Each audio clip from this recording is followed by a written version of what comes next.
the Red Mittens. The harbour of Stockholm, 1910, was a large, quiet sheet of ice. The winter was beautiful and the air was very clean and cold.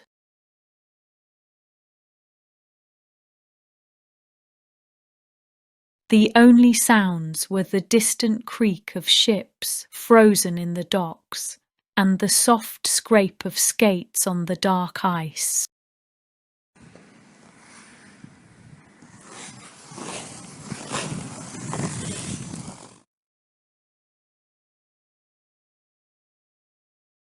Astrid lived nearby. She loved to watch the skaters, but she was afraid to skate herself. She was afraid of the hard, slick ice.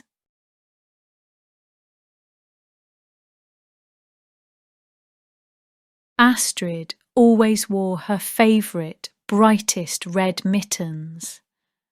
They were thick wool, the colour of cranberries.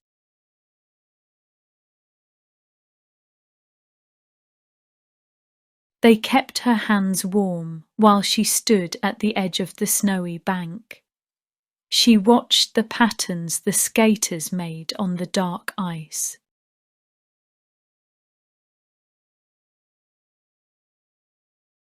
Henrik was the fastest skater at the harbour. He worked hard at the fish market.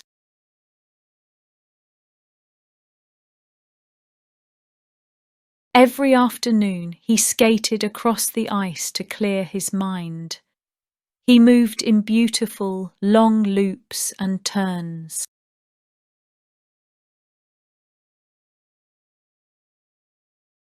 Henrik noticed Astrid every day. He knew her name because his fish market boss always praised the warm gloves she knitted for the fishermen.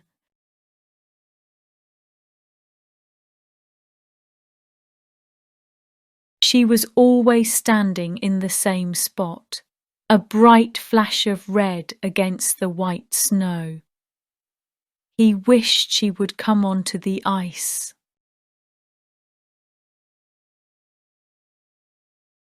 One afternoon, Astrid decided to make a plan. She wanted to be brave.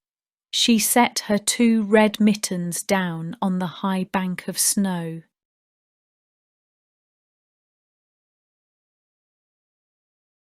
They mark the spot where the snow ended and the cold ice began.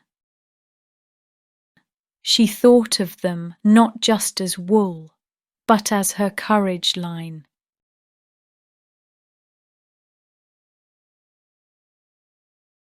Astrid did not skate. She just stood there, watching the ice, thinking about crossing the line.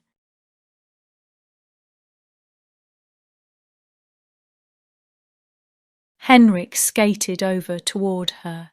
He saw the 2 bright red mittens on the snow. He saw they were perfectly lined up. He understood. This was a signal.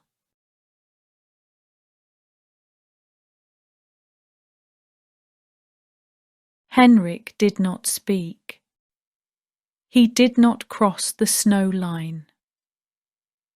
He used his skates to write a message on the clear ice, right near her mittens.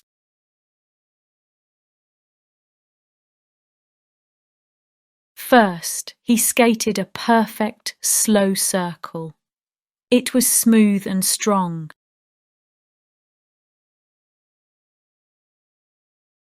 Then he skated a short, straight line that touched the circle, pointing right toward the red mittens. The message was a simple loop and a clear invitation.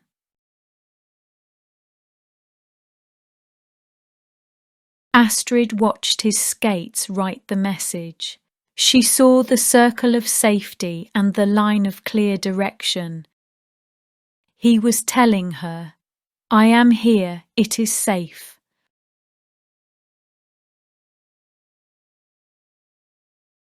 Henrik stopped and looked at Astrid, still standing behind the red mittens.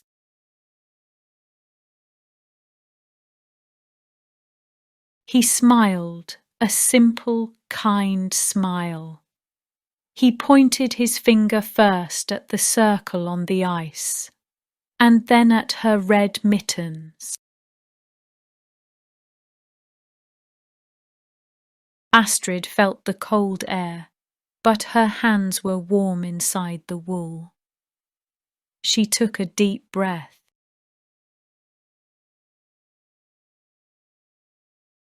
She reached down and picked up the mittens. The courage is in my hands now, she thought.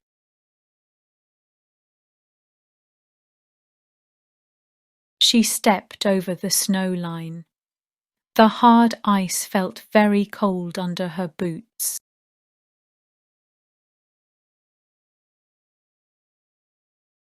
Henrik came toward her slowly, gracefully.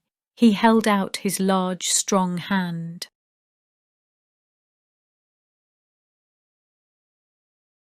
The ice is always ready for you, Astrid, He said, his voice quiet.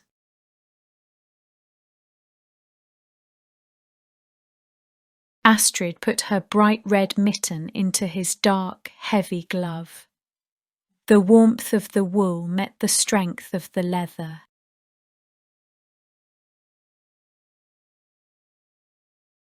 She took her first step onto the ice. The red mittens had given her the courage to cross the line, and Henrik gave her the steady hand to stay safe.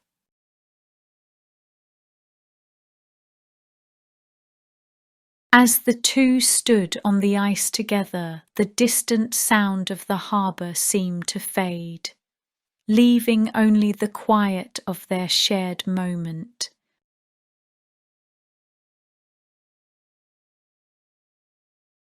Their quiet story, built on encouragement, began on the beautiful, frozen harbour.